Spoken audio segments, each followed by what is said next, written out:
무릎 꿇었습니다. 30년 경력 최고 전문가가 한국 앞에서요. 70대 할머니 3억 원 증발. 서류는 완벽했어요. 독일도 유럽도 전부 손들었습니다.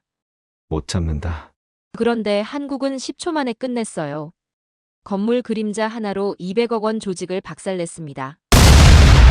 더 충격적인 건 그 다음이었어요. 전 세계가 당하는 동안 한국은 3년 전부터 무기를 만들고 있었습니다. 2조 원 로켓 쏘고 위성 띄웠어요. 미국도 없는 시스템입니다. 피해액 1조 원에서 3천억 원으로 70% 증발했어요. 사기꾼들이 한국 포기하기 시작했습니다. 독일 전문가는 자국 정부에 긴급 보고했어요. 한국을 당장 배워라. 도대체 무슨 일이 벌어진 걸까요? 이야기 시작 전 구독과 좋아요로 응원 부탁드려요. 감사한 마음으로 더 좋은 사연 전해드리겠습니다. 저는 마르틴 슈바르츠입니다. 61살이에요. 독일 연방범죄청에서 30년 넘게 금융범죄를 추적했습니다. 유럽 전역의 부동산 사기, 전세 사기, 조직형 금융범죄를 분석하는 게 제 일이었어요. 은퇴 후에는 유럽연합 자문으로 일하고 있었습니다. 그런 제가 2024년 9월 한국행 비행기에 몸을 실었어요. 초청을 받았거든요. 한국 국토교통부에서 전세 사기 자문을 요청했습니다. 솔직히 말하면 큰 기대는 없었어요. 아시아 부동산 시장은 감정과 관계 중심이라고 알고 있었습니다. 시스템보다는 사람 간 신뢰로 움직이는 곳이죠. 독일처럼 철저한 검증 시스템이 있을 리 없다고 생각했습니다. 한국도 결국 비슷하겠구나. 그런데 한국에 도착하기 이틀 전 제 생각을 완전히 바꿔놓을 사건이 터졌습니다. 독일 함부르크에 사는 교포 부부가 제게 연락을 해왔어요. 울면서요. 저는 전화를 받았습니다. 슈바르츠 박사님 도와주세요. 저희가 한국에서 사기를 당했어요. 목소리가 떨리고 있었습니다. 70대 노부부였어요. 40년 동안 독일에서 일하며 모은 돈으로 한국에 귀국하셨습니다. 서울의 작은 아파트를 전세로 얻으셨어요. 보증금 3억 원이었습니다. 노후 자금 전부였죠. 계약은 완벽해 보였습니다. 등기부등본도 깨끗했고 중개사도 정식이었어요. 확정일자도 받았습니다. 한국 전세 제도에 맞춰 모든 절차를 밟았어요. 그런데 석 달 뒤 집주인이 사라졌습니다. 연락이 두절됐어요. 알고 보니 그 건물은 2중 3중으로 대출이 잡혀 있었습니다. 같은 건물에 17가구가 동시에 당했어요. 총 피해액이 50억 원이 넘었습니다. 저는 충격받았어요. 어떻게 이런 일이 가능하지? 등기부가 깨끗했다면서요? 노부부가 울먹이며 말했습니다. 저희가 뭘 잘못한 건지 모르겠어요. 다 확인했는데요. 저는 답답했습니다. 이건 개인이 막을 수 있는 사기가 아니었어요. 조직적이고 계획적인 범죄였습니다. 유럽에서도 비슷한 수법을 본 적이 있었어요. 하지만 한국에서 이 정도 규모로 일어날 줄은 몰랐습니다. 저는 노부부에게 말했어요. 제가 한국 가는 김에 알아보겠습니다. 경찰에 신고는 하셨죠? 노부부가 대답했습니다. 했어요. 근데 증거가 부족하대요. 집주인을 못 찾으면 돈도 못 찾는데요. 저는 한숨을 쉬었습니다. 예상했던 답이었어요. 이런 사건은 범인 검거가 어렵습니다. 해외로 도피하거나 페이퍼 컴퍼니를 여러 겹 만들어 놓거든요. 2024년 9월 15일, 저는 인천공항에 도착했습니다. 국토부 담당자 김민준 과장이 마중 나왔어요. 악수를 하며 인사를 나눴습니다. 먼 길 오시느라 수고하셨습니다. 저는 미소 지었어요. 아닙니다. 제가 도울 수 있어서 기쁩니다. 하지만 속마음은 달랐어요. 한국도 결국 이 문제를 못 막았구나. 유럽처럼 당하고 있구나. 시스템이 허술한 건 마찬가지구나. 차를 타고 서울로 이동하는 동안 김민준 과장이 설명했습니다. 전세 사기가 심각합니다. 작년 한 해 피해 신고가 1,500건이 넘었어요. 피해액은 1조 원에 육박합니다. 저는 놀랐어요. 1조 원이요? 김 과장이 고개를 끄덕였습니다. 네, 대부분 60대 이상 어르신들이에요. 평생 모은 돈을 한 번에 잃으십니다. 저는 안타까웠습니다. 독일도 비슷한 문제가 있었어요. 임대 보증금 사기가 심각했습니다. 하지만 독일은 강력한 규제로 막았어요. 보증금 예치 제도를 의무화했고 중개인 책임을 강화했습니다. 그래도 완벽하진 않았어요. 교묘한 범죄자들은 항상 허점을 찾아냅니다. 저는 김민중 과장에게 물었어요. 한국은 어떤 대책을 세우고 있습니까? 김 과장이 대답했습니다. 여러 가지 시도하고 있어요. 등기부 확인 강화, 확정일자 제도 개선, 보증보험 확대 같은 거요. 하지만 역부족입니다. 사기꾼들이 더 빠르게 진화해요. 저는 이해했어요. 법과 제도는 항상 범죄보다 한 발 늦습니다. 범죄자들은 새로운 허점을 찾고 정부는 그걸 막으려 애쓰죠. 끝없는 싸움이에요. 다음 날 오전, 저는 국토부 회의실에 앉아 있었습니다. 경찰청, 법무부, 금융위원회 관계자들이 모였어요. 전세 사기 대책 회의였습니다. 저는 유럽 사례를 발표했어요. 독일에서 어떻게 임대 사기를 줄였는지 설명했습니다. 보증금 예치 제도, 중개인 면허 강화, 실시간 등기 조회 시스템 같은 거요. 하지만 발표하면서도 회의감이 들었어요. 이런 제도들은 사후 약방문입니다. 사기가 일어나고 나서 피해를 줄이는 방법이지 사기 자체를 막는 건 아니에요. 범죄자들은 이미 이런 제도의 허점을 알고 있습니다. 새로운 수법을 만들어내죠. 독일도 그랬고 프랑스도 그랬습니다. 한국도 똑같을 거예요. 회의가 끝나고 김민중 과장이 저를 한쪽으로 데려갔습니다. 박사님, 보여드릴 게 있어요. 저는 따라갔습니다. 엘리베이터를 타고 지하 2층으로 내려갔어요. 복도를 지나 철문 앞에 섰습니다. 김 과장이 카드를 찍었어요. 문이 열렸습니다. 국토정보분석센터라고 적혀 있었어요. 안으로 들어서자 놀랐습니다. 벽면 가득 스크린이 펼쳐져 있었어요. 실시간으로 데이터가 흐르고 있었습니다. 위성 영상, 건물 정보, 거래 내역까지 전부 연동돼 있었어요. 저는 입을 다물 수 없었습니다. 이게 뭡니까? 김민중 과장이 웃었어요. 저희의 비밀 무기입니다. 전세 사기를 잡는 시스템이에요. 분석팀장 이수진 박사가 다가왔습니다. 반갑습니다. 슈바르츠 박사님. 악수를 나눴어요. 이수진 박사는 40대 초반으로 보였습니다. 그가 스크린을 가리켰어요. 이게 저희 실시간 모니터링 시스템입니다. 전국 모든 전세 거래를 추적해요. 저는 고개를 갸우뚱했습니다. 어떻게요?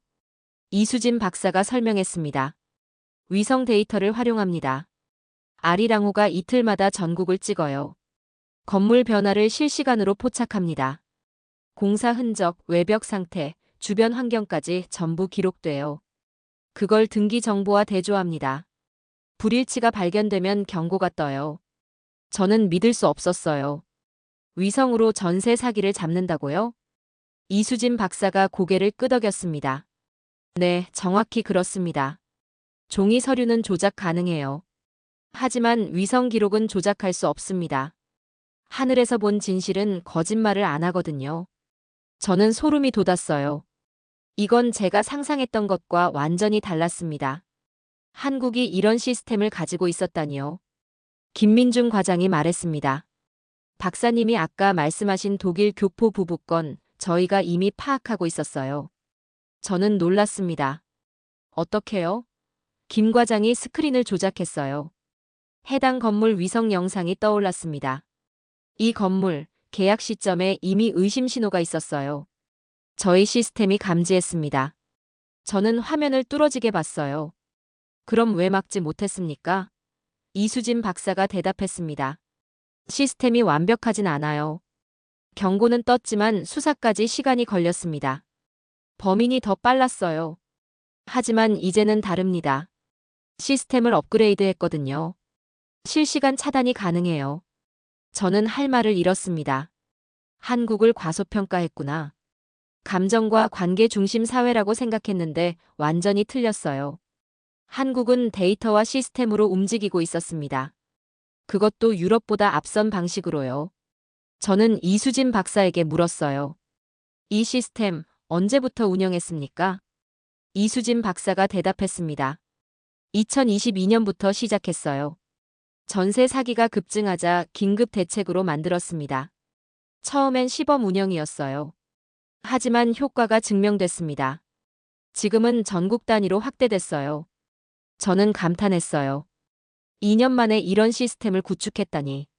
독일이라면 10년도 걸렸을 겁니다. 김민중 과장이 미소 지었어요. 박사님, 이제 실제 사례를 보여드릴게요. 그리고 저는 깨달았습니다. 한국에서 배울 게 많겠구나. 이수진 박사가 컴퓨터를 조작했습니다. 화면에 사건 파일이 떴어요. 케이스 2024-326이라고 적혀 있었습니다. 서울 강서구 아파트 전세 사기건이었어요. 피해자는 17가구였습니다. 저는 파일을 읽었어요. 평범한 전세 계약으로 보였습니다. 등기부등본도 깨끗했고 중개사도 정식 면허를 가진 사람이었어요. 이수진 박사가 설명했습니다. 이 사건 표면적으론 아무 문제 없었어요. 집주인 박영수는 건물주로 등기돼 있었습니다. 대출도 없었어요. 중개사 이정민도 10년 경력 베테랑이었습니다. 계약서, 확정일자, 전입신고까지 전부 정상이었어요. 저는 고개를 끄덕였습니다. 독일에서도 이런 케이스를 많이 봤어요. 서류상 완벽한 사기죠. 김민중 과장이 덧붙였습니다. 피해자들은 전부 60대 이상이었어요. 은퇴 후 서울에 정착하려던 분들이었습니다. 보증금은 1인당 2억에서 3억 원 사이였어요. 평생 모은 돈이었습니다. 계약 후 3개월쯤 지났을 때 이상 신호가 나타났어요. 집주인 박영수가 연락을 끊었습니다. 처음엔 단순 연락 두절로 생각했어요. 하지만 한 달이 지나도 소식이 없었습니다. 걱정된 세입자들이 등기부를 다시 확인했어요. 그리고 충격받았습니다. 건물에 근저당이 잡혀 있었어요. 50억 원이었습니다. 계약 당시엔 없던 대출이었어요. 박영수가 세입자들 보증금을 받은 직후 대출을 받은 겁니다. 저는 이해했어요. 전형적인 갭투자 사기군요. 이수진 박사가 고개를 저었습니다. 아니에요. 갭투자보다 훨씬 교묘했어요. 박영수는 애초에 집주인이 아니었습니다. 저는 놀랐어요. 그럼 등기부는요? 이 박사가 설명했습니다. 위조였어요. 정확히는 일시정명의 이전이었습니다. 이수진 박사가 자료를 보여줬어요. 박영수는 실제 건물주 최동욱으로부터 건물을 샀습니다. 정상 거래로 등기 이전까지 했어요. 그리고 즉시 세입자를 모집했습니다. 17가구와 계약을 맺었어요. 보증금을 전부 받았습니다. 총 40억 원이었어요. 그 돈으로 뭘 했을까요? 건물을 최동욱에게 다시 팔았습니다. 저는 이해가 안 됐어요. 다시 팔았다고요? 왜요? 이수진 박사가 설명했습니다. 처음부터 짜고 친 거예요. 박영수와 최동욱은 공범이었습니다. 최동욱이 박영수에게 건물을 팔고 박영수가 세입자를 구했어요. 보증금을 받은 뒤 다시 최동욱에게 건물을 넘겼습니다. 세입자들 보증금은 두 사람이 나눠 가졌어요. 김민중 과장이 덧붙였습니다. 법적으론 최동욱이 다시 건물주가 됐어요. 하지만 세입자들 계약은 박영수와 맺은 겁니다. 박영수는 이미 사라졌고요. 최동욱은 자기는 모른다고 발뺌했습니다. 세입자들은 보증금을 돌려받을 길이 없었어요. 저는 소름이 돋았습니다. 완벽한 법적 허점을 찾아낸 거군요. 저는 독일에서 비슷한 케이스를 본 적이 있었습니다. 분명의 이전을 반복하며 책임을 회피하는 수법이었어요. 유럽에서도 잡기 어려운 범죄였습니다. 증거 확보가 거의 불가능했거든요. 박영수와 최동욱이 짜고 쳤다는 걸 어떻게 증명합니까? 돈거래 내역이 없으면 입증이 안 돼요. 이수진 박사가 고개를 끄덕였습니다. 맞아요. 경찰도 처음엔 증거 부족으로 결론 내렸어요. 박영수는 해외로 도피했습니다. 최동욱은 합법적인 재매매라고 주장했어요. 세입자들은 절망했습니다. 법적으로 막힌 겁니다. 저는 한숨을 쉬었어요. 그럼 피해자들은 돈을 못 찾는 거군요. 김민중 과장이 웃었습니다. 원래는 그랬을 겁니다. 하지만 저희에겐 다른 방법이 있었어요. 저는 고개를 갸우뚱했습니다. 무슨 방법이요? 김 과장이 스크린을 가리켰어요. 위성입니다. 저는 이해가 안 됐어요. 위성이 이 사건과 무슨 상관입니까? 이수진 박사가 설명을 시작했습니다. 박영수와 최동욱은 서류상 완벽했어요. 하지만 한 가지 실수를 했습니다. 건물이 실제로 존재한다고 믿은 거예요. 저는 더 혼란스러워졌습니다. 건물이 있는데요.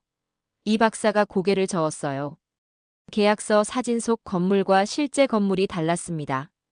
이수진 박사가 파일을 열었어요. 세입자들이 받은 계약서에 건물 사진이 첨부돼 있었습니다. 깨끗하고 새로 지은 것처럼 보였어요. 외벽이 밝았고 창문도 반짝였습니다.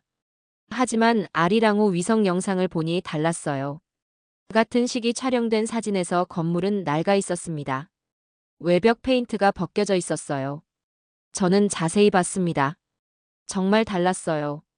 계약서 사진은 리모델링 후처럼 보였지만 위성 사진은 오래된 건물이었습니다.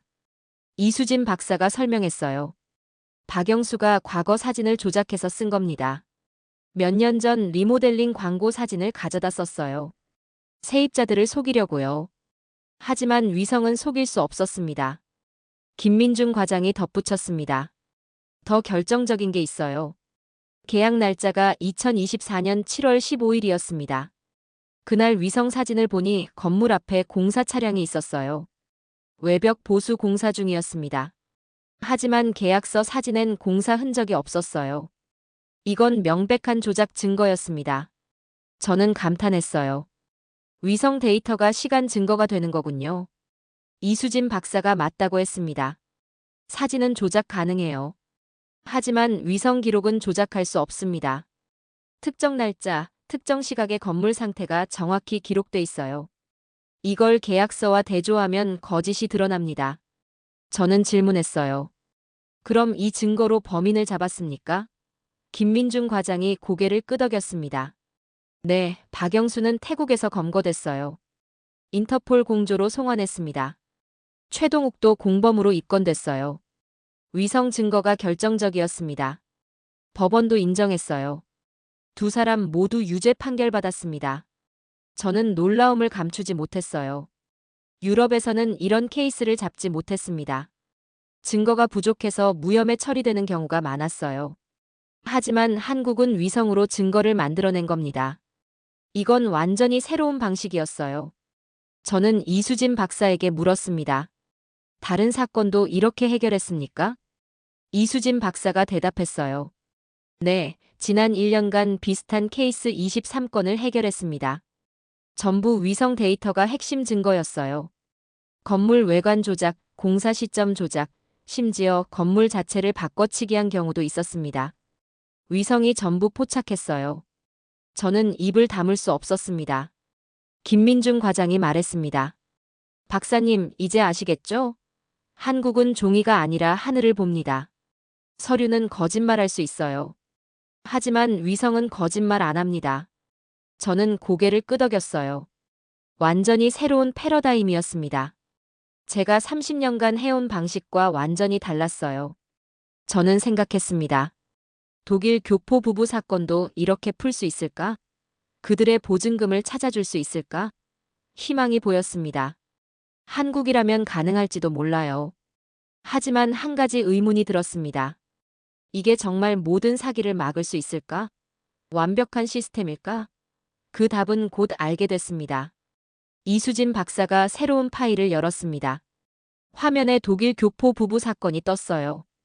케이스 2024-421이라고 적혀 있었습니다. 저는 긴장했어요. 제가 직접 상담했던 그 부부의 사건이었습니다. 이 박사가 말했습니다. 이 건 저희가 이미 분석했어요. 흥미로운 케이스였습니다. 저는 앞으로 몸을 기울였어요. 화면에 서울 마포구 아파트 사진이 떴습니다. 15층짜리 건물이었어요. 겉보기엔 평범한 아파트였습니다. 이수진 박사가 설명했습니다. 교포 부부가 계약한 건 8층이었어요. 보증금 3억 원이었습니다. 계약일은 2024년 6월 20일이었어요. 등기부등본도 깨끗했고 중개사도 정식이었습니다. 김민중 과장이 덧붙였습니다. 집주인 이름은 강민석이었어요. 45세 남성으로 등기돼 있었습니다. 대출 기록도 없었어요. 확정일자도 정상적으로 받았습니다. 서류상으론 아무 문제가 없었어요. 하지만 석 달 뒤 강민석이 사라졌습니다. 교포 부부가 연락을 시도했지만 불통이었어요. 저는 고개를 끄덕였습니다. 그래서 제게 연락한 거였어요. 이수진 박사가 계속 설명했어요. 저희가 이 건물을 분석했습니다. 먼저 등기 이력을 추적했어요. 강민석은 2024년 5월에 이 아파트를 샀습니다. 이전 주인은 박수영이었어요. 정상 거래로 보였습니다. 하지만 뭔가 이상했어요. 이 박사가 화면을 확대했습니다. 강민석이 아파트를 산 가격이 4억 원이었어요. 시세보다 3천만 원 비쌌습니다. 왜 비싸게 샀을까요? 저는 생각했어요. 금매를 노렸거나 특별한 이유가 있었겠죠. 이수진 박사가 고개를 저었습니다. 아니에요. 의도적으로 비싸게 산 겁니다. 서류를 그럴듯하게 만들려고요. 김민중 과장이 설명했습니다. 강민석과 박수영은 공범이었어요. 박수영이 강민석에게 비싸게 팔고 강민석이 세입자를 구했습니다. 보증금을 받은 뒤 잠적하는 수법이었어요. 그런데 한 가지 실수를 했습니다. 계약서에 첨부한 건물 사진이 문제였어요. 저는 집중했습니다. 어떤 문제였습니까? 이수진 박사가 두 장의 사진을 나란히 띄웠습니다. 왼쪽은 계약서에 첨부된 건물 사진이었어요. 오른쪽은 아리랑후 위성 사진이었습니다. 저는 자세히 봤어요. 얼핏 보면 같은 건물 같았습니다. 하지만 뭔가 달랐어요. 이 박사가 특정 부분을 확대했습니다. 옥상을 보세요. 계약서 사진 속 옥상은 깨끗했어요. 아무것도 없었습니다. 하지만 위성 사진 속 옥상엔 물탱크가 있었어요. 큰 원형 구조물이었습니다. 이수진 박사가 설명했어요. 이 물탱크는 6월 10일에 설치됐습니다. 건물 관리 기록에 나와 있어요. 그런데 계약서 사진엔 없습니다. 이건 6월 10일 이전 사진이라는 뜻이에요. 저는 이해했습니다. 강민석이 오래된 사진을 쓴 거군요. 김민중 과장이 맞다고 했어요. 정확히는 6월 7일 사진이었습니다. 부동산 매물 광고에 쓰였던 사진을 가져다 썼어요. 세입자를 속이려고요. 하지만 위성은 정확한 날짜를 알고 있었습니다. 6월 20일 당시 건물에는 물탱크가 있었어요. 이수진 박사가 더 보여줬습니다. 건물 그림자도 문제였어요. 계약서 사진 속 그림자 방향이 북동쪽을 향하고 있었습니다. 하지만 6월 20일 오후 2시경 태양 각도를 계산하면 그림자는 북서쪽이어야 해요. 이 사진은 다른 시간대에 찍힌 겁니다. 정확히는 오전 9시쯤이었을 거예요. 저는 감탄했습니다. 태양 각도로 시간까지 역산하다니요. 이수진 박사가 웃었어요. 물리 법칙은 거짓말 안 합니다. 태양은 정해진 궤도로 움직여요. 그림자 길이와 방향으로 촬영 시각을 알 수 있습니다. 강민석은 이걸 몰랐어요. 그냥 그럴듯한 사진을 골랐을 뿐입니다. 김민중 과장이 추가 자료를 보여줬습니다. 더 결정적인 게 있어요. 계약 당일인 6월 20일 위성이 이 건물을 찍었습니다. 오전 11시 30분이었어요. 그때 건물 앞 주차장에 차량 23대가 주차돼 있었습니다. 하지만 계약서 사진엔 10대도 안 보여요. 명백히 다른 시점의 사진입니다. 저는 화면을 뚫어지게 봤습니다. 정말 달랐어요. 위성 사진은 주차장이 거의 꽉 차 있었지만 계약서 사진은 텅 비어 있었습니다. 이수진 박사가 설명했어요. 강민석은 주말 사진을 썼을 겁니다. 주말엔 차가 적으니까 건물이 한산해 보이거든요. 세입자들한테 좋은 인상을 주려고요. 하지만 계약일은 목요일이었어요. 저는 질문했습니다. 이 증거들로 강민석을 찾았습니까? 김민중 과장이 고개를 끄덕였어요. 네, 필리핀에 숨어 있었습니다. 인터폴 공조로 검거했어요. 송환 과정은 2달 걸렸습니다. 현재 구속 수사 중이에요. 박수영도 공범으로 입건됐습니다. 둘 다 사기 혐의를 인정했어요. 저는 안도했습니다. 그럼 교포 부부는 보증금을 찾을 수 있겠네요. 이수진 박사가 대답했어요. 일부는 가능할 겁니다. 강민석이 해외로 빼돌린 돈을 추적 중이에요. 전액 회수는 어렵겠지만 절반 이상은 찾을 수 있을 거예요. 저는 기뻤습니다. 적어도 전부 잃는 건 막았군요. 김민중 과장이 중요한 얘기를 했습니다. 박사님, 이게 끝이 아니에요. 저희가 이 수법을 분석했더니 동일 패턴 사건이 더 있었습니다. 전국에서 23건이 발견됐어요. 전부 같은 조직이 저지른 거였습니다. 저는 놀랐어요. 조직 범죄였다는 겁니까? 이수진 박사가 자료를 보여줬습니다. 강민석은 말단이었어요. 위에 총책이 따로 있었습니다. 조직 이름은 프로퍼티 네트워크였어요. 이들은 전국에서 동시다발적으로 전세 사기를 벌였습니다. 같은 수법으로요. 가짜 건물주를 내세우고 세입자를 모집한 뒤 잠적하는 방식이었어요. 김민중 과장이 설명했습니다. 총 피해 규모가 200억 원이 넘었어요. 피해자는 115명이었습니다. 대부분 60대 이상 어르신들이었어요. 하지만 위성 데이터 덕분에 조직 전체를 검거할 수 있었습니다. 총책 김태준을 포함해 핵심 조직원 12명을 체포했어요. 저는 충격받았습니다. 200억 원 규모 조직을 잡았다고요? 이수진 박사가 고개를 끄덕였어요. 네, 위성이 결정적이었습니다. 23건 전부 같은 패턴이 나타났어요. 건물 사진 조작, 시점 불일치, 그림자 각도 오류까지 똑같았습니다. 한 것만 잡았어도 나머지를 연결할 수 없었을 거예요. 하지만 위성 데이터로 전부 연결됐습니다. 저는 감탄을 넘어 경외감을 느꼈습니다. 유럽에서는 상상도 못할 일이었어요. 독일 연방범죄청에서 30년 일했지만 이런 방식은 처음 봤습니다. 위성을 범죄 수사에 이렇게 활용하다니요. 저는 이수진 박사에게 물었습니다. 다른 나라에도 이런 시스템이 있습니까? 이 박사가 고개를 저었어요. 없어요. 한국이 세계 최초입니다. 미국도 위성은 많지만 부동산 사기 수사에는 안 써요. 유럽도 마찬가지예요.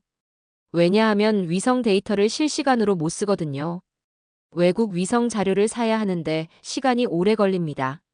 저는 이해했습니다. 한국은 자체 위성이 있으니까 가능하구나. 김민중 과장이 설명했습니다. 아리랑호가 핵심이에요. 이틀마다 전국을 찍습니다. 데이터가 즉시 저장돼요. 저희는 언제든 조회 가능합니다. 외국에 요청하거나 비용 낼 필요가 없어요. 이게 가장 큰 차이입니다. 독일은 어떻습니까? 저는 솔직하게 대답했어요. 독일은 유럽 위성 자료를 씁니다. 신청하면 일주일 걸려요. 이수진 박사가 말했습니다. 일주일이면 증거가 사라집니다. 범인은 도피하고 건물은 바뀌고 흔적은 지워져요. 실시간 데이터가 없으면 못 잡아요. 저는 고개를 끄덕였습니다. 맞아요. 독일에서도 그래서 놓치는 사건이 많았습니다. 증거 확보가 늦어서요. 김민중 과장이 중요한 질문을 했습니다. 박사님, 유럽에서 전세 사기는 어떻게 잡습니까? 저는 대답했어요. 서류 검증에 의존합니다. 등기부, 계약서, 중개 기록을 다 확인해요. 하지만 조작이 정교하면 못 잡습니다. 대부분은 피해자가 신고하고 나서야 수사가 시작돼요. 그때는 이미 늦었죠. 이수진 박사가 말했습니다. 한국도 과거엔 그랬어요. 하지만 이제는 다릅니다. 사전에 막을 수 있어요. 계약 전에 건물을 검증합니다. 위성 데이터로 건물 상태를 확인하고 계약서 사진과 대조해요. 불일치가 발견되면 경고를 보냅니다. 사기를 미리 차단하는 거예요. 저는 놀랐습니다. 사전 예방까지 한다고요? 김민중 과장이 고개를 끄덕였어요. 네, 작년부터 시범 운영 중입니다. 전세 계약 시 건물 검증 서비스를 제공해요. 무료예요. 세입자가 신청하면 24시간 안에 결과가 나옵니다. 위성 데이터로 건물을 확인하고 이상 여부를 알려줘요. 저는 감동받았습니다. 이건 단순한 수사 시스템이 아니었어요. 국민 보호 시스템이었습니다. 사기를 잡는 게 아니라 사기를 막는 거였어요. 저는 이수진 박사에게 말했습니다. 이거 유럽에도 알려야 해요. 독일도 이런 시스템이 필요합니다. 이 박사가 웃었어요. 이미 문의가 들어오고 있어요. 독일 연방범죄청에서도 관심 보였습니다. 저는 당황했어요. 제가 소속된 조직인데 제가 모르고 있었다니요. 이수진 박사가 설명했습니다. 작년 국제금융범죄학회에서 발표했어요. 반응이 뜨거웠습니다. 여러 나라에서 협력 요청이 왔어요.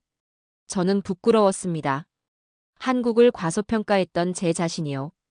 감정 중심 사회라고 생각했는데 완전히 틀렸어요. 한국은 데이터로 움직이고 있었습니다.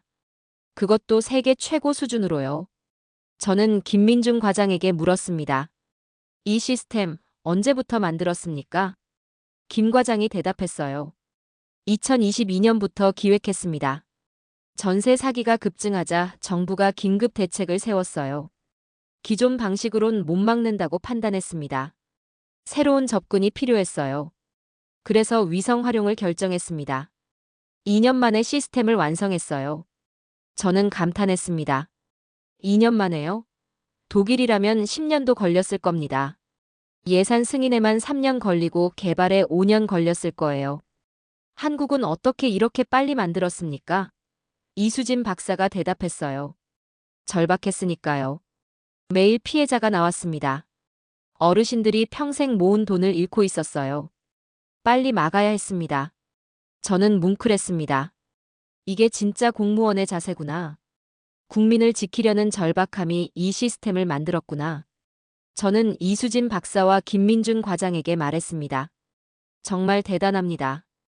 유럽이 배워야 할 모델이에요. 두 사람이 겸손하게 웃었어요. 아직 완벽하진 않아요. 계속 개선 중입니다. 그날 저녁, 저는 독일 교포 부부에게 전화했습니다. 좋은 소식이 있어요. 범인을 잡았습니다. 보증금 일부는 돌려받을 수 있을 거예요. 할아버지가 울먹였어요. 정말입니까? 저는 확신했습니다. 네, 한국 경찰이 해냈어요. 할머니 목소리도 들렸습니다. 고맙습니다. 정말 고맙습니다. 저는 전화를 끊고 생각했습니다. 한국은 정말 다른 나라구나. 그리고 깨달았어요. 제가 배우러 온 게 아니라 가르침을 받으러 온 거였구나. 다음 날 오전, 저는 서울 서초경찰서를 방문했습니다. 실제 수사 현장을 보고 싶었어요. 금융범죄 수사팀장 박재민 경위가 저를 맞았습니다. 반갑습니다. 슈바르츠 박사님. 악수를 나눴어요. 박재민 경위는 40대 중반으로 보였습니다. 20년 경력 베테랑이었어요. 박 경위가 저를 수사 상황실로 안내했습니다. 벽면에 사건 자료가 가득 붙어 있었어요. 사진, 지도, 타임라인까지 전부 정리돼 있었습니다. 박재민 경위가 설명했습니다. 프로퍼티 네트워크 조직 사건이에요. 총책 김태준을 포함해 12명을 검거했습니다. 하지만 처음엔 막막했어요. 저는 왜 막막했습니까? 박경희가 대답했어요. 증거가 없었거든요. 피해자들은 많았지만 범인을 특정할 수 없었습니다. 등기부는 전부 합법이었어요. 중개사도 정식이었고 계약서도 완벽했습니다. 돈거래 내역도 깨끗했어요. 법적으로 문제 삼을 게 없었습니다. 저는 고개를 끄덕였어요. 독일에서도 똑같았습니다. 서류가 완벽하면 범죄 입증이 거의 불가능해요. 박재민 경위가 계속 말했습니다. 피해자들 진술도 애매했어요. 다들 집주인을 만났다고 했습니다. 계약서에 직접 서명받았다고 했어요. 사기라는 느낌이 전혀 없었대요. 그냥 정상적인 거래였다는 겁니다. 박경희가 파일을 펼쳤어요. 피해자 중 한 명인 최순자 할머니 진술서였습니다. 저는 읽었어요. 집주인이 친절했어요. 집도 깨끗하게 보여줬고요. 중개사도 믿을만했어요. 의심할 이유가 없었습니다. 계약하고 이사까지 했어요. 3개월은 아무 문제 없었어요. 그런데 갑자기 집주인이 사라졌습니다. 박재민 경위가 설명했습니다. 최순자 할머니는 73세예요. 남편과 사별하고 혼자 사셨습니다. 자식들이 모아준 돈 2억 5천만 원으로 전세 계약했어요. 노후 주거 안정을 위해서였습니다. 그런데 집주인이 도망갔어요. 할머니는 거리로 나앉을 뻔했습니다. 저는 가슴이 아팠어요. 70대 할머니가 집을 잃다니요. 박재민 경위가 계속 말했습니다. 문제는 법적 대응이 어렵다는 거였어요. 집주인 이름은 정민호였습니다. 등기부상 합법적인 소유주였어요. 할머니와 계약도 정상적으로 했습니다. 그가 사라진 건 개인 사정일 수도 있어요. 사기로 입증하기 어려웠습니다. 저는 질문했습니다. 그럼 어떻게 사기라고 확신했습니까? 박경희가 대답했어요. 패턴이었습니다. 비슷한 피해가 동시다발적으로 터졌어요. 서울, 인천, 대전, 부산까지 전국에서 같은 수법이 나타났습니다. 집주인이 계약 후 3개월 만에 사라지는 패턴이었어요. 우연치곤 너무 일치했습니다. 박재민 경위가 지도를 가리켰어요. 빨간 점이 23 찍혀 있었습니다. 각각 피해 발생 지역이었어요. 박경희가 설명했습니다. 이 사건들을 분석했더니 공통점이 나타났어요. 집주인 나이가 전부 40대 중반이었습니다. 등기 이전 시점도 비슷했어요. 계약 한 달 전에 건물을 샀다가 세입자 구한 뒤 다시 팔았습니다. 저는 이해했어요. 분명의 세탁수법이군요. 박재민 경위가 고개를 끄덕였습니다. 맞아요. 하지만 입증이 안 됐어요. 각 집주인이 서로 아는 사이라는 증거가 없었습니다. 돈거래도 안 잡혔어요. 법적으론 각각 독립된 사건이었습니다. 연결고리가 없었어요. 박경희가 한숨을 쉬었습니다. 저는 포기하려던 참이었어요. 증거 없이는 못 잡으니까요. 그런데 국토부에서 연락이 왔습니다. 위성 데이터 분석 결과가 나왔다고요. 저는 즉시 달려갔어요. 그리고 충격받았습니다. 모든 사건에서 같은 패턴이 발견됐거든요. 박재민 경위가 컴퓨터를 켰습니다. 화면에 위성 분석 보고서가 떴어요. 23사건 전부 건물 사진 조작이 발견됐습니다. 계약서 사진과 위성 사진이 달랐어요. 조작 방식도 똑같았습니다. 과거 사진을 가져다 쓰거나 포토샵으로 편집한 거였어요. 박경희가 설명했습니다. 이건 우연이 아니에요. 누군가 방법을 알려준 겁니다. 저는 고개를 끄덕였어요. 조직이 매뉴얼을 만들었군요. 박재민 경위가 맞다고 했습니다. 저희도 그렇게 판단했어요. 그래서 역추적을 시작했습니다. 23 집주인의 공통 연결 고리를 찾았어요. 통화 기록, 계좌 거래, 위치 추적까지 전부 분석했습니다. 그리고 한 사람이 나타났어요. 박경희가 사진을 보여줬습니다. 50대 남성이었어요. 이름은 김태준이었습니다. 부동산 컨설팅 회사 대표였어요. 박재민 경위가 설명했습니다. 김태준이 23 집주인 전부와 연락했어요. 계약 한 달 전부터 지속적으로 통화했습니다. 만남도 여러 번 있었어요. 이건 명백한 공모였습니다. 저는 질문했습니다. 김태준을 어떻게 찾았습니까? 박경희가 대답했어요. 위성 데이터가 단서를 줬습니다.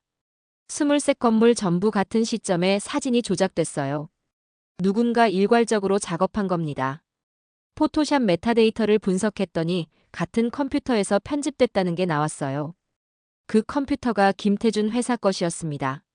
저는 감탄했습니다. 디지털 포렌식까지 동원했군요. 박재민 경위가 계속 설명했어요. 김태준 회사를 압수수색했습니다. 노트북에서 결정적 증거가 나왔어요. 전세 사기 매뉴얼이었습니다. 건물 사진 조작 방법, 명의 세탁 절차, 세입자 모집 요령까지 전부 정리돼 있었어요.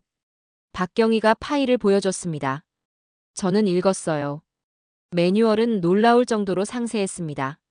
계약 한 달 전에 건물 매입하기, 과거 사진으로 계약서 만들기, 세입자 선정은 60대 이상 우선, 보증금 받으면 즉시 해외 송금하기까지 단계별로 적혀 있었어요. 이건 범죄 교과서였습니다. 박재민 경위가 말했습니다. 김태준은 이 매뉴얼을 가맹점 방식으로 팔았어요. 1인당 500만 원을 받고 전세 사기 방법을 알려줬습니다. 23 집주인 전부 김태준한테 돈 내고 교육받았어요. 그리고 각자 지역에서 사기를 쳤습니다.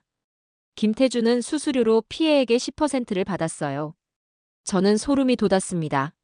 사기를 프랜차이즈화한 거군요. 박재민 경위가 고개를 끄덕였어요. 정확해요. 김태준은 직접 사기치지 않았습니다. 방법만 팔았어요. 법적 책임을 피하려고요.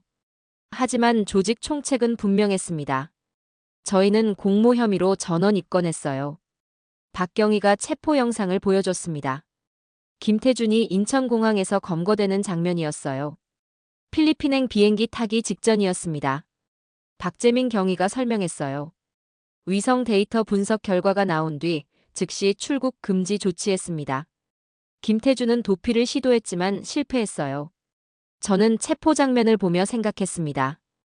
위성이 없었다면 이 사람은 도망갔을 거예요. 증거 없이 풀려났겠죠. 하지만 위성이 모든 걸 바꿨습니다. 하늘에서 본 진실이 범죄자를 무너뜨렸어요. 박재민 경위가 말했습니다. 김태준은 모든 혐의를 인정했어요. 징역 10년 구형됐습니다. 저는 물었습니다. 다른 공범들은요? 박경희가 대답했어요. 23 집주인 전부 검거했습니다. 일부는 해외 도피했지만 인터폴 공조로 송환했어요. 현재 전부 재판 중입니다. 대부분 징역 5년에서 7년 선고될 겁니다. 저는 안도했어요. 정의가 실현되는구나. 박재민 경위가 중요한 얘기를 했습니다. 박사님, 이 사건의 진짜 의미를 아십니까? 저는 물었어요. 조직 범죄를 검거한 거 아닙니까? 박경희가 고개를 저었어요. 그것도 맞지만 더 큰 의미가 있어요. 저희가 증명한 건 위성으로 범죄를 막을 수 있다는 겁니다. 박재민 경위가 설명했습니다. 과거엔 서류 중심이었어요. 등기부, 계약서, 인감증명서를 확인했습니다. 하지만 조작 가능했어요. 범죄자들이 더 영리했습니다. 저희는 항상 한 발 늦었어요. 하지만 이제는 다릅니다. 위성은 조작 불가능해요. 하늘에서 본 진실은 절대적입니다. 저는 깊이 공감했습니다. 맞아요. 독일에서도 같은 문제를 겪었습니다. 서류는 완벽한데 사기인 경우가 많았어요. 증명이 안 돼서 놓쳤습니다. 하지만 위성이 있다면 달라지겠네요. 박재민 경위가 고개를 끄덕였어요. 완전히 달라집니다. 게임의 룰이 바뀐 거예요. 박경희가 통계를 보여줬습니다. 위성 데이터 도입 이후 전세 사기 검거율이 30%에서 85%로 올랐어요. 피해액 회수율도 10%에서 60%로 증가했습니다. 숫자가 증명하고 있었어요. 위성이 범죄와의 전쟁에서 승기를 잡았다는 걸요. 저는 박재민 경위에게 말했습니다. 이 사례를 유럽에 소개하고 싶어요. 독일 경찰도 배워야 합니다. 박경희가 웃었어요. 이미 여러 나라에서 문의가 왔어요. 일본, 싱가포르, 호주까지요. 한국 시스템에 관심이 많습니다. 저는 자랑스러웠어요. 한국이 세계 표준을 만들고 있구나. 그날 오후 저는 최순자 할머니를 만났습니다. 피해자 중 한 분이셨어요. 할머니는 작은 카페에서 저를 기다리고 계셨습니다. 얼굴이 많이 밝아져 있었어요. 박사님 반가워요. 악수를 나눴습니다. 할머니 보증금 찾으셨다면서요? 최순자 할머니가 고개를 끄덕였어요. 네, 70% 돌려받았어요. 1억 원 넘게 찾았습니다. 경찰이 범인 계좌를 추적해서 찾아줬어요. 할머니 눈에 눈물이 맺혔습니다. 정말 고마워요. 포기했었는데 기적이 일어났어요. 저는 뭉클했어요. 이게 진짜 국가의 역할이구나. 할머니가 말했습니다. 처음엔 억울했어요. 내가 뭘 잘못했나 싶었습니다. 다 확인하고 계약했는데 사기를 당했잖아요. 내 잘못인가 싶어서 자책했어요. 하지만 경찰이 말해줬어요. 할머니 잘못이 아니래요. 조직 범죄라서 개인이 막을 수 없었대요. 저는 할머니 손을 잡았어요. 맞아요. 할머니 잘못이 절대 아닙니다. 범죄자들이 너무 교묘했어요. 최순자 할머니가 웃었습니다. 그 말 들으니 마음이 편해져요. 저는 생각했어요. 피해자에게 필요한 건 돈만이 아니구나. 위로와 인정도 필요하구나. 할머니가 물었습니다. 박사님은 독일 분이시라면서요? 저는 고개를 끄덕였어요. 네, 독일에서 경찰 일했습니다. 할머니가 말했습니다. 독일도 한국처럼 국민을 잘 지켜주나요? 저는 솔직하게 대답했어요. 노력하고 있어요. 하지만 한국만큼은 아닙니다. 한국이 더 앞서 있어요. 최순자 할머니가 자랑스러운 표를 지었습니다. 우리나라가 대단하네요. 저는 진심으로 동의했어요. 정말 대단합니다. 할머니, 한국은 국민을 포기하지 않는 나라예요. 할머니가 미소 지었습니다. 그래서 이 나라가 좋아요. 비록 사기는 당했지만 끝까지 책임져 주니까요. 저는 카페를 나오며 생각했습니다. 한국에서 배운 게 너무 많구나. 기술만 배운 게 아니에요. 국민을 대하는 태도를 배웠습니다. 포기하지 않는 자세를 배웠어요. 그리고 깨달았습니다. 진짜 선진국은 이런 나라구나. 2024년 10월 2일, 저는 국제금융범죄 컨퍼런스에서 발표를 준비하고 있었습니다. 서울 코엑스에서 열린 행사였어요. 30개국 범죄 수사 전문가들이 모였습니다. 저는 한국 전세 사기 대응 사례를 발표하기로 했어요. 한 달 전만 해도 상상도 못했던 일이었습니다. 제가 한국에서 배운 걸 세계에 알리게 될 줄이야요. 발표 시작 전 저는 김민준 과장과 이수진 박사를 만났습니다. 긴장되시죠? 김 과장이 물었어요. 저는 솔직하게 대답했습니다. 네, 떨려요. 제가 30년 경력인데도 이렇게 새로운 걸 배운 적이 없었거든요. 한국 시스템을 제대로 전달할 수 있을지 모르겠어요. 이수진 박사가 웃었습니다.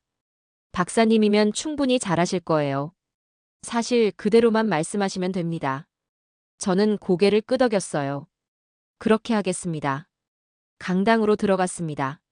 300명 넘는 청중이 앉아 있었어요.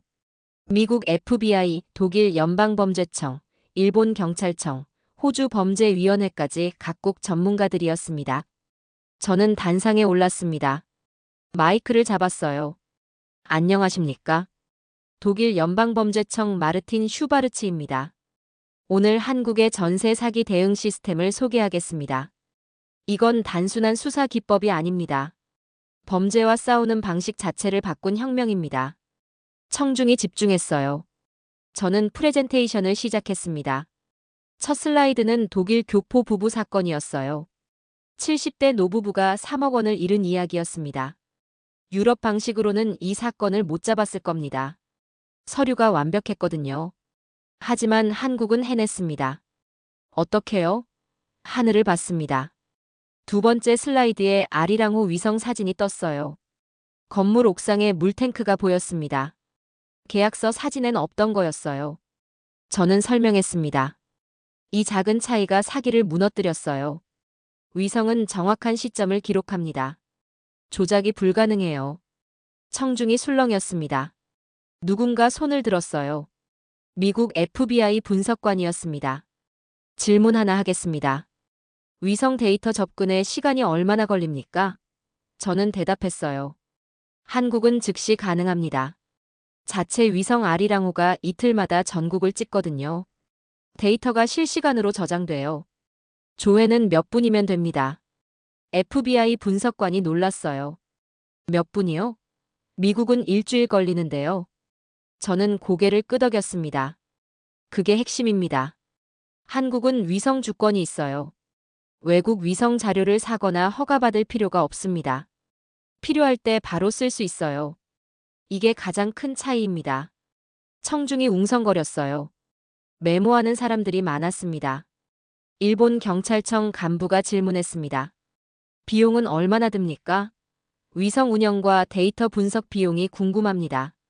저는 이수진 박사를 보며 대답했어요. 연간 200억 원 정도입니다. 위성 유지 보수, 데이터 저장, 분석 인력 포함해서요. 일본 간부가 고개를 끄덕였습니다. 생각보다 저렴하네요. 저는 계속 설명했습니다. 비용 대비 효과가 놀랍습니다. 작년 전세 사기 피해액이 1조 원이었어요. 하지만 올해는 3천억 원으로 줄었습니다. 70% 감소해요. 200억 원 투자로 7천억 원 피해를 막은 겁니다. 투자 대비 35배 효과입니다. 청중이 감탄했어요. 호주 범죄위원회 대표가 물었습니다. 범죄자들 반응은 어떻습니까? 저는 웃었어요. 겁먹었습니다. 한국에서 전세 사기 시도가 급감했어요. 사기꾼들이 한국을 피하기 시작했습니다. 왜냐하면 잡히니까요. 위성이 모든 걸 보고 있다는 게 알려졌거든요. 범죄 억제 효과가 엄청납니다. 저는 다음 슬라이드를 넘겼습니다. 프로퍼티 네트워크 조직 사건이었어요. 200억 원 규모 조직 범죄를 검거한 케이스였습니다. 저는 설명했어요. 이 조직은 전국에서 동시다발적으로 사기를 쳤습니다. 23건이었어요. 유럽이라면 각각 독립사건으로 처리됐을 겁니다. 연결고리를 못 찾았을 거예요. 하지만 한국은 위성 데이터로 패턴을 찾아냈습니다. 23건물 전부 같은 방식으로 사진이 조작됐어요. 그림자 각도, 시간대, 편집 흔적까지 동일했습니다. 이건 누군가 일괄 작업했다는 증거였어요. 디지털 포렌식으로 범인을 특정했고 조직 전체를 검거했습니다. 청중이 박수를 쳤어요. 독일 연방범죄청 동료가 질문했습니다. 슈바르츠 박사님, 유럽에도 적용 가능할까요? 저는 진지하게 대답했어요. 기술적으론 가능합니다. 하지만 두 가지 전제가 필요해요. 첫째, 자체 위성이 있어야 합니다. 유럽도 위성은 많지만 실시간 접근이 어려워요. 둘째, 데이터 통합 시스템이 필요합니다. 위성 자료와 등기부, 계약서를 즉시 대조할 수 있어야 해요. 제 동료가 고개를 끄덕였습니다. 쉽지 않겠네요. 저는 인정했어요. 네, 한국도 2년 걸렸습니다. 하지만 불가능하진 않아요. 의지만 있다면 유럽도 할 수 있습니다. 제 동료가 메모했어요. 독일 정부에 보고하겠습니다. 저는 기뻤어요. 유럽도 변화하겠구나. 프랑스 내무부 관계자가 질문했습니다. 개인정보 보호 문제는 없습니까? 위성으로 건물을 감시하는 게 사생활 침해 아닙니까? 저는 신중하게 대답했어요. 좋은 질문입니다. 한국도 처음엔 우려했어요.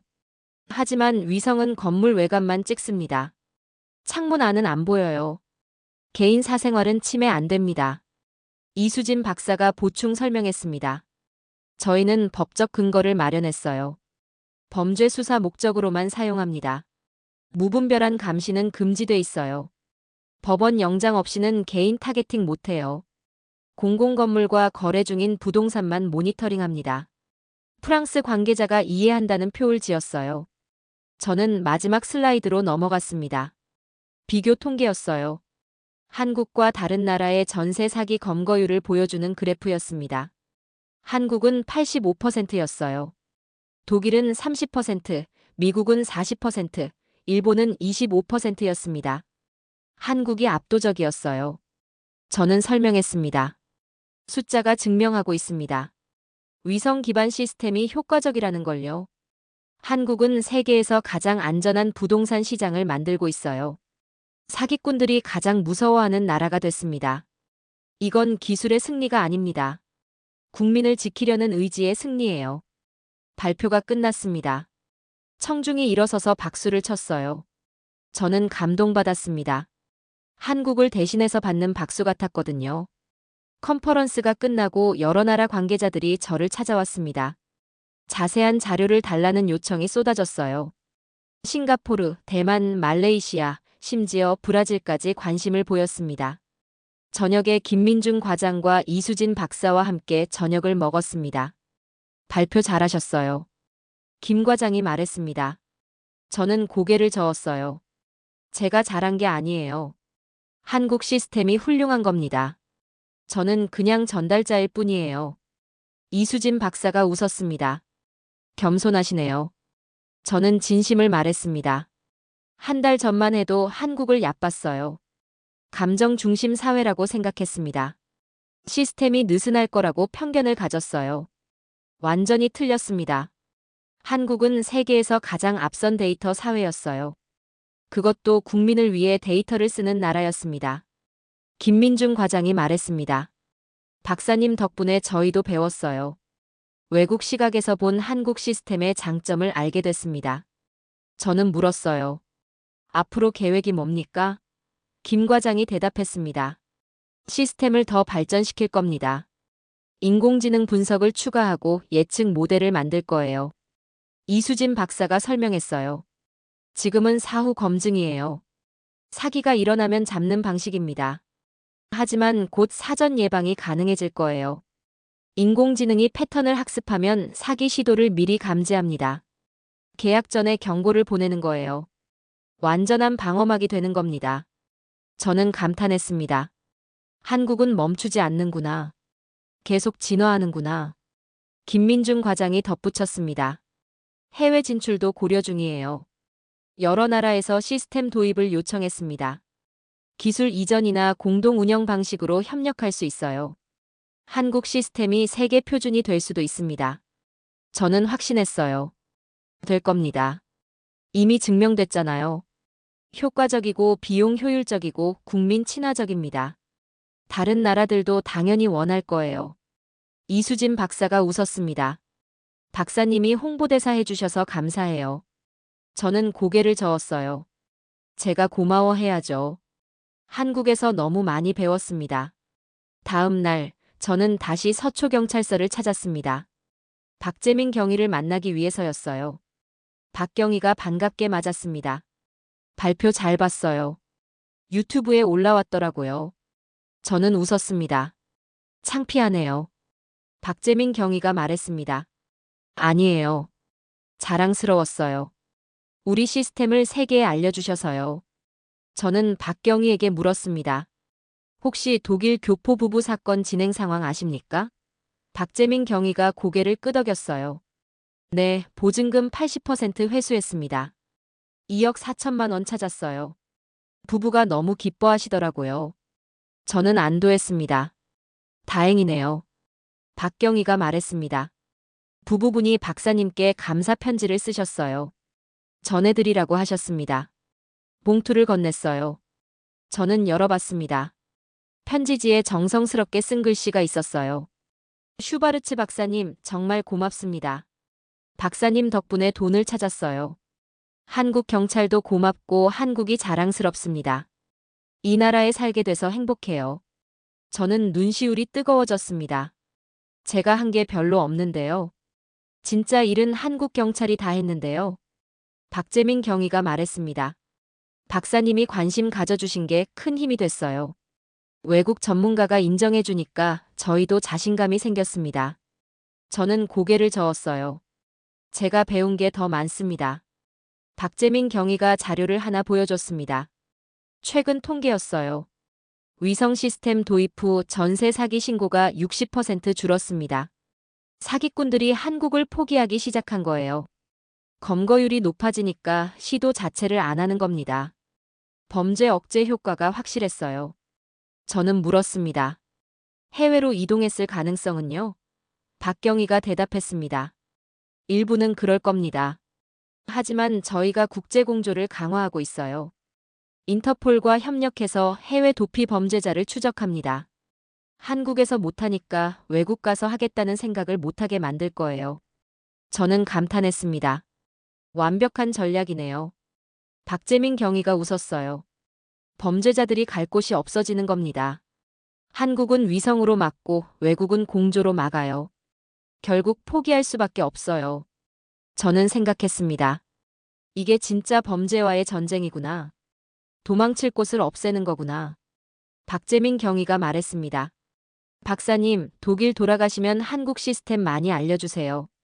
더 많은 나라가 도입하면 전 세계적으로 부동산 사기가 줄어들 겁니다. 저는 약속했어요. 그렇게 하겠습니다. 독일 정부에 정식 보고서 제출할 거예요. 한국을 배우자고 건의하겠습니다. 경찰서를 나오며 저는 생각했습니다. 한 달 전 한국에 왔을 때와 지금은 완전히 다른 사람이 됐구나. 편견이 무너지고 배움으로 채워졌구나. 그리고 깨달았어요. 진짜 선진국은 기술만 앞선 게 아니라 국민을 대하는 마음이 앞선 나라구나. 한국이 바로 그런 나라였습니다. 2024년 10월 5일, 저는 나로우주센터를 방문했습니다. 전라남도 고흥에 있는 곳이었어요. 김민중 과장이 동행했습니다. 위성 시스템의 뿌리를 보여드리고 싶어요. 김 과장이 말했습니다.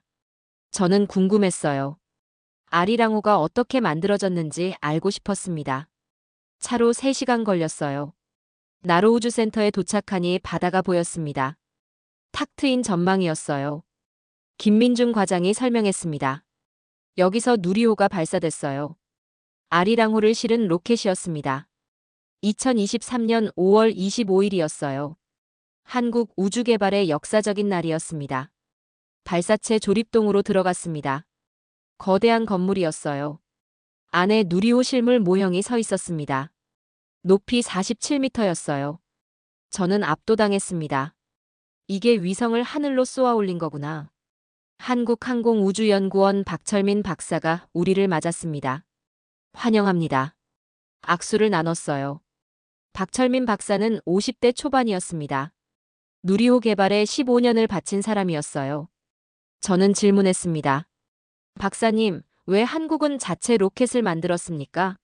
외국 로켓을 빌리면 되지 않나요? 박 박사가 쓴웃음을 지었어요. 많은 분이 그렇게 물어요. 하지만 로켓은 단순한 운송수단이 아닙니다. 박철민 박사가 설명했습니다. 로켓은 주권이에요. 위성을 언제 어디로 쏠지 결정하는 권리입니다. 외국 로켓에 의존하면 그들 일정을 따라야 해요. 한국 위성이 급해도 외국 사정이 우선입니다. 기다릴 수밖에 없어요. 심지어 발사를 거부당할 수도 있습니다. 저는 이해했습니다. 독립성이 핵심이군요. 박철민 박사가 고개를 끄덕였어요. 정확해요. 2019년 해양 관측 위성이 1년 연기됐어요. 러시아 로켓 일정이 밀렸거든요. 우리는 어쩔 수 없었습니다. 1년 동안 위성이 창고에 있었어요. 그 사이 바다에서 무슨 일이 있었는지 우리는 몰랐습니다. 김민중 과장이 덧붙였습니다. 전세 사기 시스템도 마찬가지예요. 아리랑호 없으면 작동 안 합니다. 위성 데이터가 핵심이니까요. 만약 외국 위성 빌려 쓴다면 어떻게 됐을까요? 실시간 조회가 불가능했을 겁니다. 비용도 엄청났을 거예요. 결국 시스템 자체를 못 만들었을 거예요. 저는 깨달았습니다. 누리호가 없었다면 전세 사기 대응도 없었구나. 박철민 박사가 맞다고 했습니다. 우주 개발은 먼 미래 얘기가 아니에요. 지금 당장 국민 삶에 영향을 미칩니다. 아리랑호가 하늘에서 국민을 지키고 있어요. 그 위성을 올린 게 누리호입니다. 로켓 하나가 수백 명을 사기해서 구한 겁니다. 박 박사가 발사 기록을 보여줬습니다. 누리호 1호기는 2021년 10월 발사, 부분 성공이었어요. 2호기는 2022년 6월, 완전 성공이었습니다. 3호기는 2023년 5월, 아리랑호를 실었어요. 정확히 계획된 시각에 발사했습니다. 외국 눈치 안 보고 우리 일정대로 쏜 겁니다. 저는 감탄했어요. 3번 만에 성공했다니 놀랍습니다. 박철민 박사가 말했습니다. 쉽지 않았어요. 15년 걸렸습니다. 예산이 2조 원 들어갔어요. 실패도 많았습니다. 엔진이 터지고 로켓이 기울고 계산이 틀렸어요. 포기하고 싶었던 순간이 수천 번이었습니다. 하지만 버텼어요. 박 박사 목소리에 감정이 실렸습니다. 아리랑호 발사 날을 잊을 수 없어요. 2023년 5월 25일 오후 6시였습니다. 카운트다운이 시작됐어요. 10, 9, 8. 제 심장이 터질 것 같았습니다. 3, 2, 1. 점화. 누리호가 하늘로 올라갔어요. 완벽한 궤도 진입이었습니다. 저는 울었어요. 저는 물었습니다. 왜 우셨습니까? 박철민 박사가 대답했어요. 15년이 주마등처럼 지나갔거든요. 함께 일한 동료들 얼굴이 떠올랐습니다. 밤새 계산하고 주말 반납하고 가족 못 보고 일했던 사람들이요. 그들의 헌신이 저 로켓에 담겨 있었어요. 그게 하늘로 날아가는 걸 보니 울음이 나왔습니다. 김민중 과장이 중요한 얘기를 했습니다. 박사님, 만약 누리호가 없었다면 어땠을까요? 박철민 박사가 진지하게 대답했어요. 아리랑호를 외국 로켓으로 쏘려고 했을 겁니다. 계약하고 일정 잡고 대기하고요. 최소 1년은 걸렸을 거예요. 지금보다 1년 늦게 위성이 올라갔겠죠. 저는 계산했습니다. 1년 차이가 얼마나 큰지요. 김민중 과장이 설명했어요. 엄청난 차이예요. 1년 동안 전세 사기가 계속됐을 겁니다. 수백 명이 더 당했을 거예요. 피해액이 수천억 원 더 늘었겠죠. 누리호가 그걸 막은 겁니다. 1년 앞당겨서 국민을 지킨 거예요. 박철민 박사가 덧붙였습니다. 더 중요한 건 연속성이에요. 위성 수명은 보통 5년에서 7년입니다. 수명이 닿으면 새 위성을 쏘아야 해요. 과거엔 공백기가 생겼습니다. 위성 수명 끝났는데 다음 위성 발사가 늦어지는 거예요. 6개월에서 1년씩 하늘이 비었어요. 저는 이해했습니다.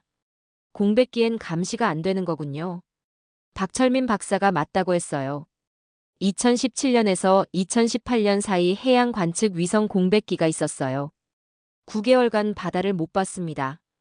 그 기간에 해양 사고가 평소보다 40% 증가했어요. 위성 없으니 예측이 안 됐거든요. 박 박사가 계속 설명했습니다. 하지만 누리호 덕분에 이제는 다릅니다. 아리랑호 1호기 수명이 끝나기 전에 2호기를 쏩니다. 공백 없이 이어지는 거예요. 계속 하늘에서 한국을 지켜요. 이게 진짜 자립입니다. 끊기지 않는 감시, 멈추지 않는 보호예요. 저는 뭉클했습니다. 이게 국가가 국민을 지키는 방식이구나. 김민중 과장이 말했습니다. 박사님, 유럽은 어떻습니까? 자체 로켓이 있나요? 저는 대답했어요. 유럽 우주국이 아리안 로켓을 운영합니다. 하지만 여러 나라가 공동 사용해요. 독일만의 로켓은 없습니다. 박철민 박사가 물었습니다. 그럼 독일 위성을 쏠 때 어떻게 합니까? 저는 솔직하게 말했어요. 아리안 로켓 일정에 맞춰야 합니다. 다른 나라 위성과 함께 쏴요. 순서를 기다려야 하고 비용도 많이 듭니다.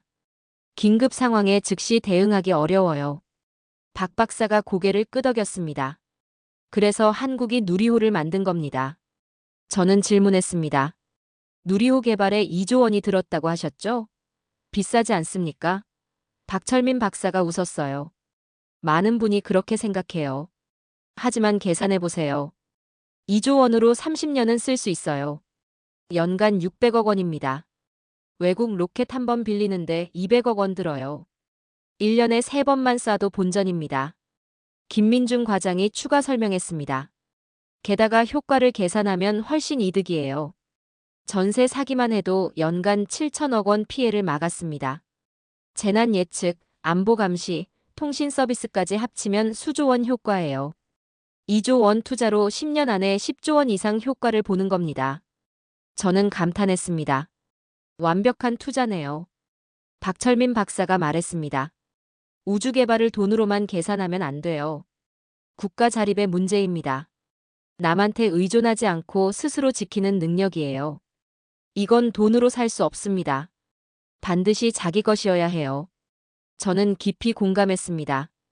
독일도 자립을 강조하지만 실제론 많은 부분을 외국에 의존해요. 특히 우주 분야는 더 그렇습니다. 한국처럼 완전한 자립은 아니에요. 저는 박철민 박사에게 말했습니다. 부럽습니다. 한국은 진짜 자립한 나라네요. 박 박사가 겸손하게 웃었어요. 아직 멀었어요. 미국이나 러시아에 비하면 갈 길이 멉니다. 하지만 시작은 했어요. 그게 중요합니다. 첫걸음을 떼었고 계속 걸어가고 있어요.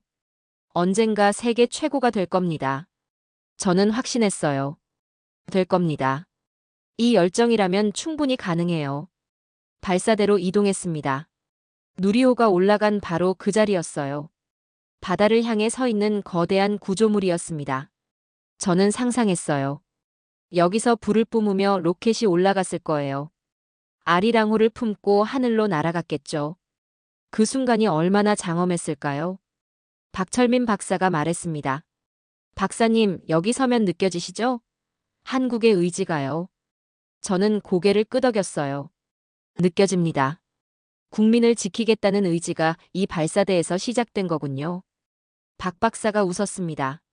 맞아요. 여기서 시작돼서 하늘로 올라가고 다시 땅으로 내려와 국민을 지킵니다. 김민중 과장이 덧붙였습니다. 전세 사기 피해자들은 몰라요. 자기를 지킨 게 우주에서 시작됐다는 걸요. 누리호가 아리랑호를 올렸고 아리랑호가 사기를 잡았어요. 하지만 피해자들은 그냥 경찰이 잘했다고만 생각합니다. 저는 말했습니다. 그래도 괜찮지 않습니까? 국민이 안전하면 됐죠. 박철민 박사가 진지하게 말했습니다. 맞아요. 우린 인정받으려고 이 일 하는 게 아니에요. 국민이 편안하게 살게 하려고 합니다. 그들이 우주를 쳐다보지 않아도 돼요. 그냥 안심하고 살면 됩니다. 우리가 하늘에서 지킬 테니까요. 저는 감동받았습니다. 이게 진짜 공직자의 마음이구나. 나로우주센터를 나오며 저는 생각했습니다. 한국의 힘은 기술만이 아니구나. 국민을 대하는 마음이 근본이구나. 그 마음이 기술을 만들고 시스템을 구축하고 범죄를 막는구나. 저는 독일로 돌아가면 이걸 꼭 전하리라 다짐했어요. 한국을 배우자고요. 2024년 10월 10일, 저는 독일 베를린으로 돌아왔습니다. 한 달 반 만이었어요. 공항에 내리는 순간 이상한 기분이 들었습니다. 익숙한 곳인데 낯설게 느껴졌어요. 아니, 제가 달라진 겁니다. 한국에서 너무 많은 걸 보고 배웠거든요. 같은 사람이 아니었어요. 다음 날 오전 연방범죄청 본부로 출근했습니다. 동료들이 반갑게 맞아줬어요. 슈바르츠 박사님 어떠셨어요? 한국이요? 제 동료 한스 밀러가 물었습니다.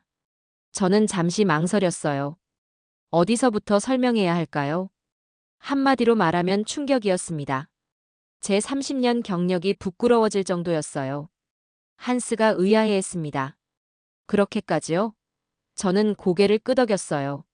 한국은 제 예상을 완전히 뒤집었습니다. 감정 중심 사회라고 생각했는데 세계 최고 수준의 데이터 사회였어요. 시스템이 느슨할 거라고 편견을 가졌는데 독일보다 훨씬 체계적이었습니다. 한스가 놀란 표정을 지었어요. 저는 회의실로 동료들을 불렀습니다. 15명이 모였어요. 금융범죄팀 전원이었습니다. 저는 프레젠테이션을 시작했어요. 여러분, 한국 전세 사기 대응 시스템을 소개하겠습니다. 이건 우리가 배워야 할 모델입니다.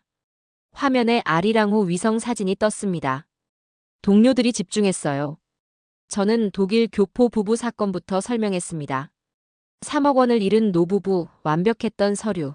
하지만 위성이 거짓을 찾아낸 이야기였어요. 건물 옥상 물탱크 하나로 사기를 무너뜨린 과정을 자세히 말했습니다. 동료들이 놀라워했어요.